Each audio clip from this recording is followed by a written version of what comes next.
அவர் தன்னை முழுமையாக பெரியாருக்காக ஒப்படைத்துக் கொண்டவர். அவருக்குள்ள பசியினால மண்ணை சாப்பிட்டு செத்து போச்சு. கெங்கப்பற தெரு என்பதை திருவள்ளூர் தெரு என்று மாற்றி பெரியார் கையெழுத்து எழுதி நால்வர்ணத்துக்கு எதிராக இருக்கின்ற ராமாயணத்தையும் மணிநீதியையும் எரிக்க வேண்டும். திமுகவும் திராவிடர் கழகம் போராடிதான் அப்பன் தொழிலை மகன் செய்ய வேண்டும் என்ற ஆபத்தை போக்கி நம்முடைய மக்களுக்கு, இளைஞர்களுக்கு வாழ்வளித்தார்கள். மார்க்சிய பெரியாரிய பொது உடைமை கட்சியின் சார்பில் காலையில் புதிய சிந்தனையாளன் பொங்கல் மலர் வெளியீடும், மாலையில் ஆணைமுத்தையா நூற்றாண்டு விழாவும் சிறப்பாக நடைபெற்று கொண்டிருக்கிறது.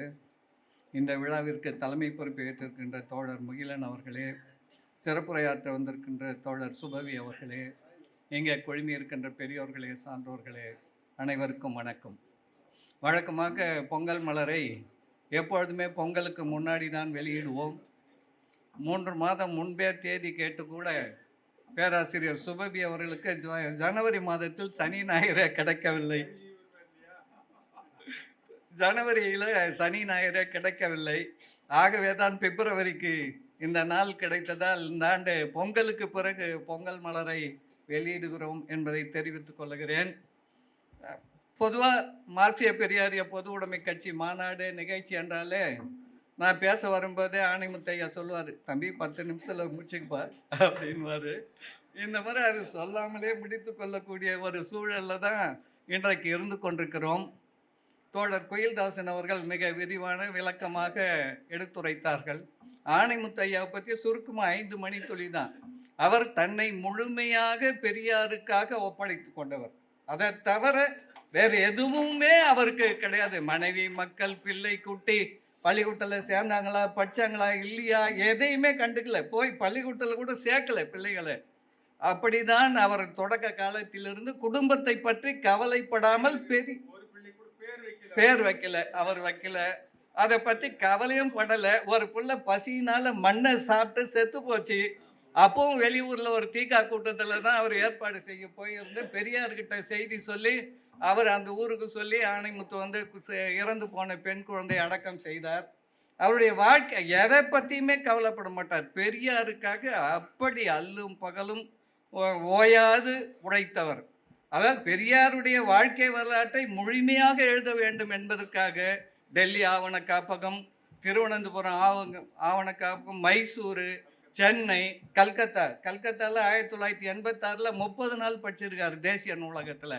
டெல்லி ஆவண காப்பகம், திருவாங்கூரில் இந்த இப்போ வந்து பழ அதிகமாக எழுதியிருக்கார் வைக்கம் போராட்டம். ஆணைமுத்தையா 1978 வைக்கம் சென்று வைக்கம் சத்தியாகிரகத்தில் கலந்து கொண்டவரையே பேட்டி எடுத்து 1979 சிந்தனையாளர் இதழ் எழுதியிருக்கிறார். 6/1/1979 அந்த போராட்டத்தில் கலந்து கொண்டவருடைய நேர்காணல் எடுத்து போட்டிருக்க. 86 மறுபடியும் ஆவண காப்பகம் போய் எழுதி கொண்டு வந்து அதை 2000 பெரியார் எல்லை 80 பக்கம் எழுதினார். அதில் தான் இப்போ பழ அதிகமான நூலில் இல்லாத ஒரு செய்தி என்னன்னா, நாகம்மாள் அதாவது நீதிமன்றத்தில் நிறுத்தப்பட்டால் விடுதலை செய்யப்பட்டு விடுவார் என்று அஞ்சி ஒரு 8 நாள் கஸ்டடியில் வச்சுருந்துருக்கிறான் காவல்துறை. வைக்கத்தில் வச்சிருந்து 8வது நாள் தான் நீதிமன்றத்துக்கு கொண்டு போய் நிறுத்தினப்போ நீதிமன்றம் 5 ரூபாய் அபராதம் கட்ட சொல்லியிருக்கிறாங்க. கோவிந்தசாமி சாணார் மனைவிக்கும் இந்த நாகம்மையாருக்கும். பெரியார் மாதிரி அந்த அம்மாவும் கட்ட முடியாது என்று சொன்ன உடனே நீதிபதி இன்று கோர்ட்டு கலையும் வரை நீங்கள் இங்கே நின்றிருக்க வேண்டும் என்று தீர்ப்பளித்தார். அப்படியெல்லாம் அதாவது பெரியாருடைய வாழ்க்கை வரலாற்றை முழுமையாக எழுத வேண்டும். அம்பேத்கருடைய வீட்டு நூலகத்தில் 10 நாள் தங்கி படித்தார். காந்திக்கும் பெரியாருக்கும் என்ன தொடர்பு என்பதற்காக காந்தியினுடைய சபர்மதி ஆசிரமத்தில் 1 வாரம் தங்கி படித்தார். இன்னொரு முக்கியமான செய்தி, காந்தி பெரியார் வீட்டுக்கு வந்ததை ஆணைமுத்தையா தான் தெளிவாக பதிவு பண்ணியிருக்கிறார். 25/9/1921 காந்தியடிகள் வந்த வண்டி 3 மணிக்கு வந்து ஈரோட்டில் நின்று போது விடியற் காலம். பெட்டியிலே அவர் இருக்கிறார். 6 மணிக்கு மேலே போய் எல்லாம் கூட்டிகிட்டு வர்றாங்க. பெரியார் வீட்டு மாடியில் ஏறி காந்தியை கையசைக்கிறார். மாலையில் காரை வாய்க்கால் பகுதியில் அந்நிய துணி எரிப்பு போராட்டத்தில் பெரியாரும் காந்தியும் கலந்து கொண்டார்கள் என்ற செய்தியை காந்தியினுடைய கிரனாலஜியை வைத்தும், காந்திக்கு ஒரு அன்றாட காந்தியினுடைய பயணத்திட்டம் என்னன்னு இருந்தது, அதே போல் அம்பேத்கருக்கு இருந்தது. அதை படித்த பிறகு பெரியாருக்கு அப்படி எழுத வேண்டும் என்று நினைத்து பெரியாருக்கு அப்படி எழுதினார். தமிழ்நாட்டில் வேறு யாருக்கும் நாள்தோறுமான வாழ்க்கை குறிப்பு கிடையாது. தமிழில் பெரியாருக்கு மட்டும்தான், அதுவும் 1912 எழுதியிருக்கிறார். பெரியார் ஈரோடு நகரமன்றத்தில் என்னைக்கு தலைவராக வந்தார்னு பல பேருக்கு தெரியாது. ஈரோடு தலைவராக இருந்தார்னு தெரியும். ஆனால் என்றைக்கு வந்தார், எந்தெந்த தேதிகளில் அவர் தலைமையில் நகரமன்ற கூட்டம் கூடியது, என்னென்ன தீர்மானங்கள் ஏற்றினார்கள்ன்றதெல்லாம் அந்த ரெக்கார்டே அதை போய் தொலைவி எடுத்து மொத்தத்தையும். அப்போ ஆங்கிலேயர் ஆட்சியில் ஆங்கிலத்தில் தான் எழுதணும் தீர்மானம், பெரியார் தான் எழுதணும். கிளர்க்கை எழுதி வச்சுட்டு கையெழுத்து போடக்கூடாது.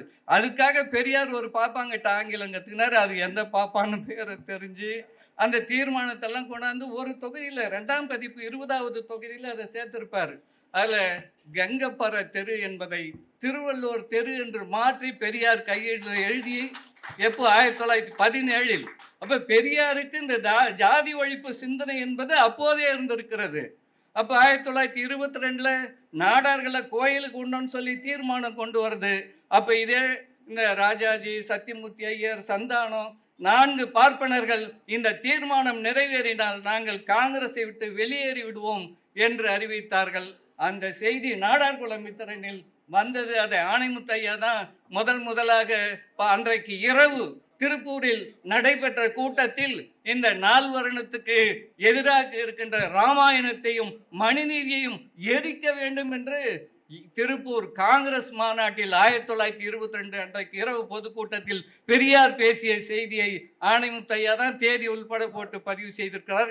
இப்படி அந்த நாள் குறிப்பு இப்போ ஜோலார்பேட்டையிலிருந்து இப்போ சொன்னாங்க இல்லையா, ஜோலார் 1936 நீதி கட்சிக்காக தேர்தல் பரப்புரைக்காக பெரியார் ஒரே நாளில் 17 கூட்டங்களில் பேசியிருக்கார். ஜோலார்பேட்டையில் தொடங்கி திருப்பத்தூரில் முடிச்சிருக்கார் அந்த கூட்டத்தை. அதுபோல அந்த செய்தியை பதிவு செய்திருக்கிறார்.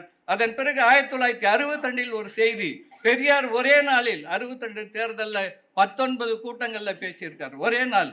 அப்போ 18 கூட்டம் முடிஞ்ச உடனே பகல் உணவெல்லாம் முடிஞ்சு ஓய்வில் இருக்கும்போது இன்னும் 2 கூட்டங்குதுங்க ஐயா அப்படின்னு ஐயா ஏன்பா என்னென்ன மாடுன்னு நினச்சிட்டானே, இம்மா வேலை வாங்குறியே அப்படின்னு பெரியார் என்னை செல்லமாக கடிந்து கொண்டார். ஆனால் வந்து பேசினார். அப்போ ஒவ்வொரு நாளும் இப்போ பெரியார் 1973 டிசம்பர் 24 மறைஞ்சு போயிட்டார், நமக்கெல்லாம் தெரியும். அன்னைக்கு முன்னாள் இவங்க முழுக்க திருச்சியிலேருந்து சிஎம்சியில் உட்காந்துன்னு வெளியே அவரையே ஜன்னல் வழியாக பார்த்துன்னு இருந்தாங்க. காலையில் 7:40 மணிக்கு ஹான்னு வாயை திறந்தாரு, உயிர் போயிடுச்சின்னு பதிவு பண்ணியிருக்கு. ஒவ்வொன்றையும் நேரம், நிமிடம், மணி உள்பட துல்லியமாக பெரியாருடைய வாழ்க்கை வரலாற்றை ஆணைமுத்து ஐயா அவர்கள் பதிவு செய்திருக்கிறார்கள். அது 20 தொகுதியாக வந்ததுனால அதில் இருக்கிற அந்த பெரியார் பயண கால கண்ணாடி கிரனாலஜி என்பது இன்னும் தமிழ்நாட்டில் பலருக்கு தெரியாமலே இருக்குது. அந்த நூலுடைய அருமை, பெரியாருடைய வாழ்க்கை ஒவ்வொரு நாளும் எந்தெந்த ஊரில் எந்தெந்த நிகழ்வில் கலந்து கொண்டார் என்பதை ஆணைமுத்து ஐயா தான் படைத்தார். அதுவே ஒவ்வொரு நாள் செய்தியும் ஒவ்வொரு பத்தியாகனாலே பெரிய வரலாறு ஆகும். அது பெரிய வரலாறு எழுதணுன்றது அவருடைய கனவு, அது நிறைவேறாமலே போய்விட்டது. ஆகவே பெரியாருக்காக தன்னை முழுமையாக ஒப்படைத்து கொண்ட அறிஞர் ஆணைமுத்து அவர்களை பெரியாருக்கு விரோதியாக காட்டுகிறார்கள். பெரியாரா ஆணைமுத்தா? சமூக நீதிக்கும் பெரியாருக்கும் என்ன தொடர்பு? 2 கட்டம், 2 வரியில சொல்றேன். 1950 புதிய அரசியல் சட்டம் எழுதப்பட்ட பொழுது வேண்டுமென்று அல்லாடி கிருஷ்ணசாமி ஐயங்கார் அண்ணல் அம்பேத்கருடன் இருந்தவர் திட்டமிட்டு செண்பகம் துரைராஜன் என்கிற பார்ப்பன மாணவியை வைத்து வழக்கு தொடுத்தார். உண்மையிலே அந்த பெண்ணு மனுவே போடலை, மருத்துவ கல்லூரிக்கு மனுவே போடலை. அதை சுப்ரீம் கோர்ட் தான் கண்டுபிடிச்சான், ஹைகோர்ட்டு கூட கண்டுபிடிக்கல. அவன் தான் மனுவே என்னம்மா மார்க் வாங்கிக்கிறேன், எந்த காலேஜுக்கு போட்டேன்னா அவன் வக்கீல் முழிக்கிறான். மனுவே பொய் வழக்கு, இடஒதுக்கீட்டு ஓராண்டு காலம் போராடி அந்த ஓராண்டு காலம் போராட்டம். அது 14/8/1950 அதாவது தமிழ்நாடு முழுக்க கல்லூரி மாணவர்களே கல்லூரியை புறக்கணித்து வெளியேறுங்கள். பெரியார் எப்பவுமே மாணவர்கள் போராட்டத்துக்கு வர்றதை விரும்பாதவர். அப்படிப்பட்ட பெரியார் கல்லூரி மாணவர்களே, ஏன்னா இவங்களுடைய கல்வி எதிர்காலம் பாதிக்கப்படுகிறது, வாங்க ஊர் முழுக்க தமிழ்நாடு முழுக்க கடையடைப்பு, கல்லூரி மாணவர்கள் ஊர்வலம், எல்லா ஊர்லேயும் இரவு பொதுக்கூட்டம். திமுக பிரிந்து ஒரே ஆண்டு காலம்தான் ஆச்சு, 49லேருந்து 50. இது 14/8/1950. எல்லா ஊர்லேயும் தீக்காக்காரும் திமுகவினரும் ஒரே மேடையில் பேசினார்கள். விடுதலையில் 10 நாள் தொடர் செய்தியாக வந்திருக்கிறது. அதில் ஆணைமுத்து ஐயா முதல்ல அவர் பேர் விடுதலையில் வந்தது அந்த 14/8/50 செய்தி தான். ஆணைமுத்து ஐயாவும் திராவிட முன்னேற்ற கழகத்தின் பொதுச் செயலாளராக இருந்து மறைந்த பேராசிரியர் அன்பழகன் அவர்களும் கிடங்கல் சம்பந்தம் அவர்களும் 3 பேரும் சீர்காழியில் பேசியிருக்கிறாங்க அன்னைக்கு பொதுக்கூட்டம். அதுதான் முதல்ல ஆணைமுத்து பேர் விடுதலை ஏட்டில் குரல் மலர் துணை ஆசிரியர் ஆணைமுத்து சீர்காழியில் கலந்து கொண்டவங்க பேர்லாம் போட்டிருக்காங்க. இப்படி அதை ஒழித்து கட்டியவர் பெரியார். 2வது குலக்கல்வி திட்டம். இப்போ இந்திய எதிர்ப்புக்கு நம்ம தமிழர் பெரும்படை உங்களுக்கு எல்லாரும் தெரியும், 42 நாள் பயணம். குலக்கல்வி திட்டத்துக்கு 48 நாள் பயணம். தஞ்சாவூர்லேருந்து 25 பேர் எல்லா ஊர்லேயும் குலக்கல்வி திட்டம் ஒழிகன்ட்டு அவங்க மே 13ஆம் தேதி சென்னை கடற்கரையில் இதே போல கூட்டம் பேசிட்டு அன்றைக்கு காமராஜர் முதலமைச்சரை போய் சந்திக்கிறார்கள். 5 பேர் குழு வாங்கன்னு சொல்லிட்டாரு. 5 பேர் போய் பார்க்குறாங்க.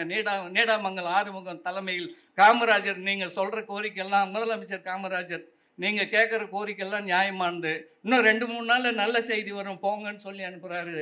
இவங்க 15ஆம் தேதி சந்திக்கிறாங்க. 18/1953 குலக்கல்வி ஒழிக்கப்பட்ட ஜீவோ பிறப்பிக்கப்பட்டது. ஆக திராவிட இயக்கம் திமுகவும் திராவிடர் கழகம் போராடிதான் இந்த ஒரு நேர கல்வி அப்பன் தொழிலை மகன் செய்ய வேண்டும் என்ற ஆபத்தை போக்கி நம்முடைய மக்களுக்கு இளைஞர்களுக்கு வாழ்வளித்தார்கள். இன்னைக்கு கேட்கறவங்க எல்லாம் சமூக நீதிக்கும் பெரியாருக்கு என்ன தொடர்புன்னா, பெரியாருக்கு இல்லாத வேறு யாருக்கு என்ன தொடர்பு இருக்கிறது? பெரியார் கொள்கையை பின்பற்றிய தோழர் ஆணைமுத்து அவர்கள் பெரியார் கொள்கை வெற்றி பெற வேண்டும் என்று 1978 பெரியார் பிறந்த நாளை 32 நாள் பீகாரிலே 78 செப்டம்பர் 17 தொடங்கி நடத்தினார். அதன் இறுதியில் சிறை நிரப்பும் போராட்டம் நடத்தினார். டெல்லியில் பெரியார் நூற்றாண்டு விழாவை நடத்தினார். அதனால் டெல்லி அதன் பிறகுதான் மொரார்ஜி பீகாருக்கு சென்ற போது 1978 ஆகஸ்ட் 25, 26 2 தேதியில கல்லெடுத்து அடித்தார்கள். 2 பொதுக்கூட்டத்திலும் பிரதமர் பேச முடியல.